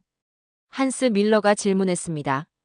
위성 데이터 조회에 시간이 얼마나 걸렸습니까? 저는 대답했어요. 몇 분이었습니다. 한국은 자체 위성 아리랑호가 있어요. 이틀마다 전국을 찍습니다. 실시간 조회가 가능해요. 한스가 고개를 저었습니다. 독일은 일주일 걸리는데요. 저는 쓴웃음을 지었어요. 그게 차이입니다. 다른 동료 안나 슈미트가 물었습니다. 비용은 얼마나 듭니까? 저는 대답했어요. 연간 200억 원, 독일 돈으로 약 1,300만 유로입니다. 안나가 놀랐어요. 생각보다 저렴하네요. 저는 고개를 끄덕였습니다. 효과를 보면 더 놀라실 겁니다. 작년 피해액 1조 원에서 올해 3천억 원으로 70% 감소했어요. 회의실이 술렁거렸습니다. 저는 계속 설명했어요. 프로퍼티 네트워크 조직 사건, 200억 원 규모 범죄를 검거한 과정을 자세히 말했습니다. 23 건물 전부 같은 패턴으로 사진이 조작됐고 위성이 그걸 포착했다는 내용이었어요. 동료들이 메모하기 시작했습니다. 한스 밀러가 말했습니다. 독일에도 적용 가능할까요? 저는 신중하게 대답했어요. 기술적으론 가능합니다. 하지만 두 가지가 필요해요. 첫째, 자체 위성 운용 능력. 둘째, 실시간 데이터 통합 시스템. 한국은 둘 다 가지고 있었어요. 우리는 아직 없습니다. 안나 슈미트가 물었습니다. 그럼 어떻게 해야 합니까? 저는 제안했어요. 유럽 우주국과 협력해야 합니다. 독일 전용 위성을 배정받거나 우선 접근권을 확보해야 해요. 그리고 데이터 통합 시스템을 구축해야 합니다. 시간과 예산이 필요하지만 불가능하진 않아요. 프레젠테이션이 끝났습니다. 동료들이 박수를 쳤어요. 부서장 토마스 베커가 일어섰습니다. 슈바르츠 박사님, 훌륭한 보고였습니다. 이걸 상부에 보고하겠습니다. 정부 차원에서 검토할 가치가 있어요. 저는 고개를 숙였어요. 감사합니다. 한국이 증명했듯이 가능한 일입니다. 회의가 끝나고 한스 밀러가 저를 따로 불렀습니다. 커피 한잔 할까요? 카페테리아로 갔어요. 한스가 진지하게 물었습니다. 박사님, 솔직히 말씀해 주세요. 한국 가기 전엔 어떻게 생각하셨어요? 저는 부끄러웠지만 솔직하게 대답했습니다. 과소평가했어요. 아시아 사회는 시스템보다 관계 중심일 거라고 편견을 가졌습니다. 한스가 고개를 끄덕였어요. 저도 그랬어요. 한국은 개발도상국 이미지가 강했거든요. 하지만 박사님 발표 들으니 완전히 달라 보이네요. 저는 말했습니다. 달라 보이는 게 아니에요. 정말 다릅니다. 한국은 이미 우리를 추월했어요. 적어도 이 분야에선 세계 최고예요. 한스가 놀랐어요. 그 정도입니까? 저는 확신했습니다. 네, 미국도 일본도 이런 시스템 없어요. 한국이 유일합니다. 그리고 효과가 증명됐어요. 숫자로 나타났습니다. 한스가 감탄했어요. 대단하네요. 저는 덧붙였습니다. 기술만 대단한 게 아니에요. 국민을 대하는 마음이 더 대단했습니다. 한스가 의아해했습니다. 무슨 뜻입니까? 저는 설명했어요. 한국 공무원들은 국민을 진짜 지키려고 해요. 형식적인 게 아니에요. 절박하게 고민하고 밤새 일하고 방법을 찾아냅니다. 그 열정이 시스템을 만들었어요. 우리도 배워야 할 태도입니다. 일주일 뒤 저는 내무부 회의에 참석했습니다. 독일 정부 고위 관계자들이 모였어요. 저는 한국 사례를 다시 발표했습니다. 내무부 차관 클라우스 슈타인이 질문했습니다. 독일 도입 시 예상 비용은 얼마입니까? 저는 대답했어요. 초기 투자 5천만 유로, 연간 운영비 1,500만 유로 정도 예상됩니다. 클라우스 차관이 고개를 끄덕였어요. 합리적이네요. 다른 관계자가 물었습니다. 한국과 협력 가능성은요? 저는 대답했습니다. 충분히 가능합니다. 한국 측에서 기술 이전이나 공동 운영 의사를 밝혔어요. 우호적이었습니다. 회의실 분위기가 긍정적으로 바뀌었어요. 내무부 차관이 결정했습니다. 한국과 협력 협상을 시작하겠습니다. 슈바르츠 박사님이 실무를 맡아주세요. 저는 기뻤어요. 영광입니다. 최선을 다하겠습니다. 회의가 끝나고 저는 김민준 과장에게 이메일을 보냈습니다. 독일 정부가 협력을 원합니다. 좋은 소식이에요. 다음 날 김 과장에게서 답장이 왔습니다. 축하드립니다. 한국도 환영합니다. 구체적인 협상을 시작하시죠. 저는 흐뭇했어요. 한국과 독일이 함께 범죄와 싸우는 거구나. 2024년 11월, 저는 다시 한국을 찾았습니다. 이번엔 협상단 단장 자격이었어요. 김민준 과장과 이수진 박사가 공항에서 맞아줬습니다. 다시 만나니 반갑네요. 악수를 나눴어요. 저는 웃었습니다. 2달 만인데 1년 만난 것 같아요. 많은 일이 있었거든요. 김 과장이 말했습니다. 독일 정부를 설득하셨다면서요? 대단하세요. 저는 고개를 저었어요. 제가 설득한 게 아니에요. 한국 시스템이 스스로 증명한 겁니다. 숫자가 말해줬어요. 이수진 박사가 웃었습니다. 겸손하시네요.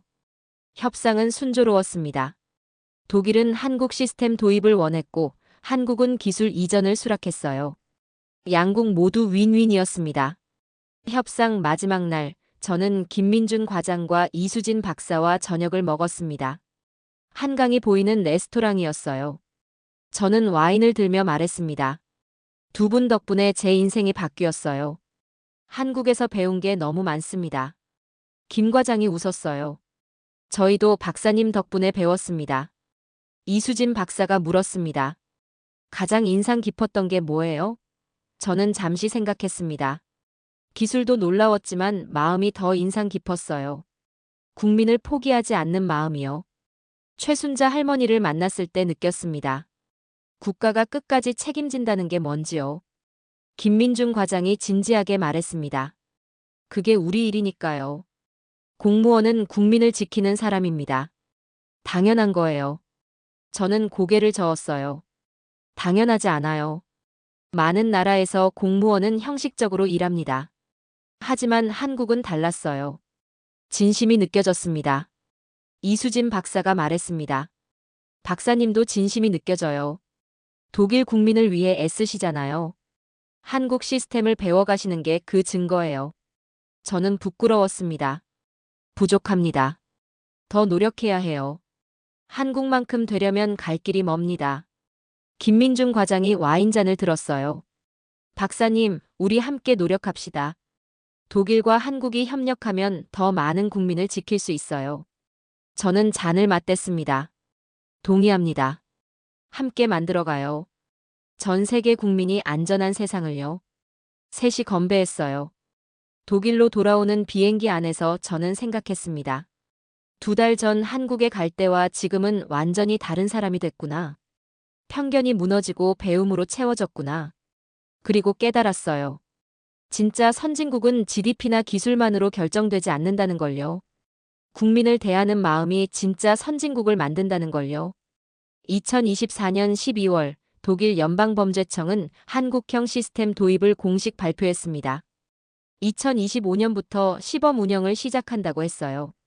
저는 프로젝트 총책임자가 됐습니다. 한국에서 배운 걸 독일에 적용하는 일이었어요. 막중한 책임이었지만 보람찼습니다. 독일 언론이 보도했어요. 독일, 한국 부동산 사기 대응 시스템 도입. 위성 기반 실시간 검증 시스템 구축 예정. 기사를 보며 저는 뿌듯했습니다. 한국이 세계 표준을 만들고 있구나. 그리고 저는 그 과정에 참여하고 있구나. 저는 독일 교포 부부에게 전화했습니다. 할아버지, 좋은 소식 있어요. 독일도 한국 시스템을 도입합니다. 앞으로 독일에서도 전세 사기가 줄어들 거예요. 할아버지가 기뻐했어요. 정말입니까? 우리 손주들도 안전하겠네요. 저는 확신했습니다. 네, 한국이 길을 보여줬어요. 할머니 목소리도 들렸습니다. 박사님, 고마워요.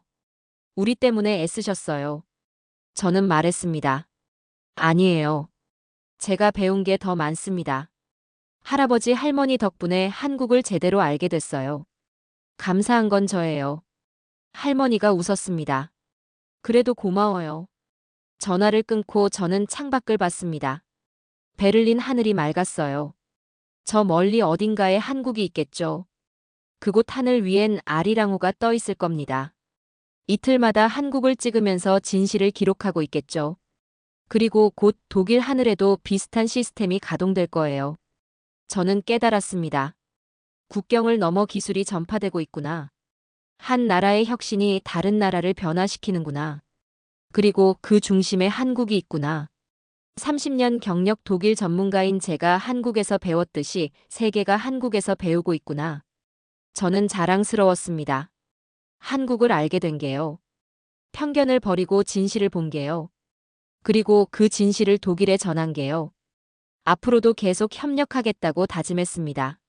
한국과 독일이 함께 더 안전한 세상을 만들겠다고요. 2025년 3월, 저는 세 번째로 한국을 찾았습니다. 독일 시스템 시범 운영 결과를 보고하기 위해서였어요. 김민준 과장과 이수진 박사가 공항에서 맞아줬습니다. 세 번째 방문이시네요. 이젠 거의 한국 사람 아닙니까? 김 과장이 농담했어요. 저는 웃었습니다. 반은 맞아요. 마음은 이미 반쯤 한국인입니다. 국토부 회의실로 갔습니다. 양국 실무진이 모였어요. 저는 독일 시범 운영 결과를 발표했습니다. 지난 3개월간 베를린 지역에서 테스트했습니다. 부동산 사기 의심 사례 32건을 분석했어요. 그중 27건이 실제 사기로 판명됐습니다. 정확도 84%였어요. 김민중 과장이 박수를 쳤습니다. 훌륭한 성과네요. 저는 고개를 숙였어요. 한국 시스템 덕분입니다. 이수진 박사가 물었습니다. 어려운 점은 없었나요? 저는 솔직하게 대답했어요. 위성 데이터 접근이 여전히 과제입니다. 유럽 우주국 자료를 쓰다 보니 실시간 조회가 어려워요. 이 박사가 고개를 끄덕였습니다. 예상했던 문제네요. 해결 방법을 논의해야겠어요. 회의는 이어졌습니다. 양국은 더 긴밀한 협력에 합의했어요. 한국은 독일의 위성 데이터 일부를 공유하기로 했습니다. 긴급 상황 시 아리랑호 자료를 쓸 수 있게 한 거예요. 저는 감사했습니다. 이렇게까지 도와주시다니요. 김민중 과장이 말했습니다. 범죄는 국경이 없어요. 함께 싸워야 합니다. 한국만 안전해선 안 돼요. 독일도 안전해야 하고 전 세계가 안전해야 해요. 저는 뭉클했어요. 이게 진짜 국제 협력이구나. 회의 후 저는 서초경찰서를 다시 찾았습니다. 박재민 경위를 만나러 갔어요. 박경희가 반갑게 맞았습니다. 오랜만이에요. 독일은 어떻습니까? 저는 대답했어요. 변화하고 있습니다. 한국 시스템 덕분에요. 박재민 경위가 웃었습니다. 뿌듯하네요. 박경희가 최근 통계를 보여줬습니다. 전세 사기 신고가 또 줄었어요. 작년 대비 80% 감소했습니다. 피해액은 90% 줄었어요. 거의 박멸 수준이었습니다. 저는 놀랐어요. 어떻게 이렇게까지 줄었습니까? 박경희가 설명했습니다. 사기꾼들이 포기했어요. 박재민 경위가 계속 말했습니다. 한국에서 전세 사기 시도해봤자 잡힌다는 게 알려졌어요. 위성이 모든 걸 보고 있다는 게 소문났습니다. 범죄자들 사이에서 한국은 금기가 됐어요. 차라리 다른 범죄를 하지 전세 사기는 안 한다는 겁니다. 저는 감탄했어요. 완벽한 억제 효과네요. 박경희가 덧붙였습니다. 더 중요한 건 국민 인식이 바뀌었다는 거예요. 과거엔 전세 사기당하면 자기 잘못이라고 생각했습니다. 내가 조심하지 못해서, 내가 확인 안 해서라고 자책했어요. 하지만 이제는 다릅니다. 국가가 지켜준다는 걸 알아요. 저는 이해했습니다. 신뢰가 회복된 거군요. 박재민 경위가 맞다고 했어요. 전세 계약 시 국가 검증 시스템을 이용하는 게 당연해졌습니다. 무료니까 안 쓸 이유가 없어요. 작년 한 해 100만 건 넘게 검증 요청이 들어왔습니다. 국민들이 적극적으로 활용하고 있어요. 저는 물었습니다. 최순자 할머니는 어떻게 지내십니까? 박재민 경위가 웃었어요. 잘 지내세요. 새 집도 구하셨습니다. 이번엔 검증 시스템 거쳐서 안전하게 계약하셨어요. 보증금도 전부 돌려받으셨고요. 저는 기뻤습니다. 다행이네요. 해피엔딩이네요. 박경희가 말했습니다. 할머니가 박사님 소식 자주 물으세요. 독일은 잘 지내시냐고요. 저는 감동받았어요. 제가 뭐 한 것도 없는데요. 박재민 경위가 고개를 저었습니다. 아니에요. 박사님이 관심 가져주신 게 큰 힘이 됐어요. 외국 전문가가 인정해주니까 저희도 자신감을 얻었습니다. 경찰서를 나와 저는 최순자 할머니를 만나러 갔습니다. 할머니가 사시는 새 아파트였어요. 현관문을 열자 할머니가 환하게 웃으며 맞아줬습니다. 박사님, 어서 오세요. 저는 안으로 들어갔어요. 깨끗하고 아늑한 집이었습니다. 할머니가 차를 내왔어요. 최순자 할머니가 말했습니다. 박사님 덕분에 새 집 구했어요. 이번엔 검증 시스템 썼습니다. 24시간 만에 결과 나왔어요. 안전하다고 하더라고요. 그제야 마음 놓고 계약했습니다. 저는 기뻤어요. 할머니, 이제 안심하고 사실 수 있겠네요. 할머니가 고개를 끄덕였어요. 네, 더 이상 사기 걱정 안 해요. 나라가 지켜주니까요. 저는 뭉클했습니다. 할머니, 독일도 곧 한국처럼 될 거예요. 저희가 한국 시스템을 배워가고 있습니다. 할머니가 자랑스러운 표정을 지었어요. 우리나라가 대단하죠? 저는 진심으로 동의했습니다. 정말 대단합니다. 세계에서 가장 안전한 부동산 시장을 만들었어요. 할머니가 웃었습니다. 박사님도 고마워요. 한국을 알려주셔서요. 저는 고개를 저었어요. 제가 고마워해야죠. 한국에서 배운 게 너무 많습니다. 할머니 집을 나오며 저는 생각했습니다. 이게 국가의 역할이구나. 국민을 혼자 두지 않는 거구나. 끝까지 책임지는 거구나. 한국은 그걸 증명했어요. 그리고 저는 그걸 독일에 전하고 있습니다. 다음 날, 저는 국제 심포지엄에 참석했습니다. 서울에서 열린 범죄 예방 컨퍼런스였어요. 20개국 전문가들이 모였습니다. 제 발표 차례가 왔어요. 저는 단상에 올라 마이크를 잡았습니다. 안녕하십니까? 마르틴 슈바르츠입니다. 오늘 한국 전세 사기 대응 시스템의 글로벌 확산에 대해 말씀드리겠습니다. 저는 지난 6개월간의 변화를 설명했습니다. 한국이 개발한 시스템이 독일로 전파됐고 이제 프랑스, 네덜란드, 호주까지 도입을 검토하고 있다는 내용이었어요. 한국이 세계 표준을 만들고 있다고 강조했습니다. 청중이 뜨거운 박수를 보냈어요. 일본 경찰청 관계자가 질문했습니다. 일본도 도입 가능할까요? 저는 김민중 과장을 보며 대답했어요. 기술적으론 가능합니다. 한국이 협력 의사가 있다면 충분히 가능해요. 김 과장이 고개를 끄덕였습니다. 한국은 언제든 협력할 준비가 돼 있습니다. 싱가포르 대표가 물었습니다. 비용 대비 효과가 정말 그렇게 좋습니까? 저는 확신했어요. 숫자가 증명하고 있습니다. 한국은 연간 200억 원 투자로 7천억 원 피해를 막았어요. 35배 효과입니다. 이보다 확실한 투자가 어디 있겠습니까? 청중이 웅성거렸습니다. 심포지엄이 끝나고 여러 나라 대표들이 저를 찾아왔습니다. 자세한 자료를 요청했어요. 협력 가능성을 타진했습니다. 저는 모두에게 같은 답을 했어요. 한국과 협의하세요. 한국이 문을 열어놓고 있습니다. 그들은 기술을 독점하지 않아요. 나누려고 합니다. 저녁에 김민중 과장, 이수진 박사와 함께 남산타워에 올랐습니다. 서울 야경이 펼쳐졌어요. 아름다웠습니다. 저는 말했습니다. 6개월 전 처음 한국 왔을 때가 생각나네요. 그때 저는 한국을 몰랐어요. 편견만 가지고 있었습니다. 김민중 과장이 웃었어요. 이제는 어떠세요?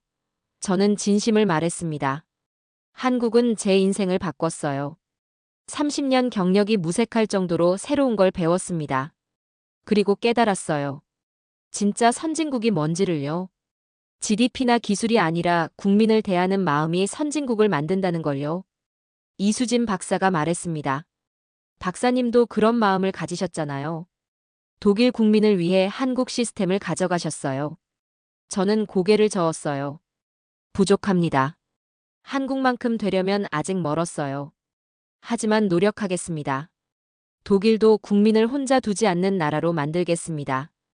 김민중 과장이 잔을 들었어요. 박사님, 우리 함께 만들어가요. 국민이 안심하고 사는 세상을요. 속지 않아도 되는 세상을요. 저는 잔을 맞댔습니다. 함께 만들어가겠습니다. 한국이 보여준 길을 따라서요. 셋이 건배했어요. 남산에서 내려오며 저는 생각했습니다. 한국이 증명했구나. 국민을 진심으로 지키면 어떤 결과가 나오는지를요. 사기꾼이 포기하는 나라, 피해자가 회복되는 나라, 국민이 신뢰하는 나라가 되는 거구나. 그리고 그 모델이 세계로 퍼져나가는 거구나. 저는 독일로 돌아가는 비행기에 몸을 실었습니다. 창밖으로 한국 땅이 보였어요. 저 아래 어딘가에 최순자 할머니가 계시겠죠. 새 집에서 편안하게 주무시겠죠. 박재민 경위는 오늘도 범죄와 싸우고 있겠죠. 김민준 과장과 이수진 박사는 시스템을 더 발전시키고 있겠죠. 그리고 하늘 위엔 아리랑호가 있습니다. 이틀마다 한국을 찍으면서 진실을 기록하고 있어요. 사기꾼이 침범하지 못하게 지키고 있습니다. 그 위성을 올린 건 누리호였어요. 한국인들의 땀과 눈물로 만든 로켓이었습니다. 저는 깨달았습니다. 전세 사기와의 전쟁은 단순히 범죄 수사가 아니었어요. 국민을 지키려는 의지의 결과였습니다. 기술은 도구였고 시스템은 수단이었어요. 진짜 힘은 국민을 포기하지 않는 마음이었습니다. 한국은 그걸 증명했어요. 집 하나에 인생이 무너지지 않는 나라를 만들었습니다. 종이 서류가 아니라 하늘을 보는 나라가 됐어요. 위성이 거짓을 찢는 나라가 됐습니다. 사기꾼이 가장 무서워하는 나라가 됐어요. 그리고 이제 한국만의 이야기가 아닙니다. 독일이 배우고 있어요. 프랑스가 관심을 보이고 있습니다. 일본이 문의하고 있어요. 한국이 만든 시스템이 세계 표준이 되고 있습니다. 한국이 세계를 바꾸고 있어요. 저는 확신합니다. 10년 후 세계는 더 안전해질 거예요. 부동산 사기가 거의 사라질 겁니다. 그리고 그때 사람들은 물을 거예요. 어떻게 이런 변화가 가능했냐고요? 답은 하나입니다. 한국이 시작했습니다. 한국이 길을 보여줬어요. 비행기가 이륙했습니다. 한국이 점점 작아졌어요. 하지만 제 마음속 한국은 더 커졌습니다. 배움으로, 존경으로, 감사로 가득 찼어요. 저는 다짐했습니다. 독일로 돌아가서 더 열심히 일하겠다고요. 한국이 보여준 모범을 따르겠다고요. 국민을 혼자 두지 않는 나라를 만들겠다고요.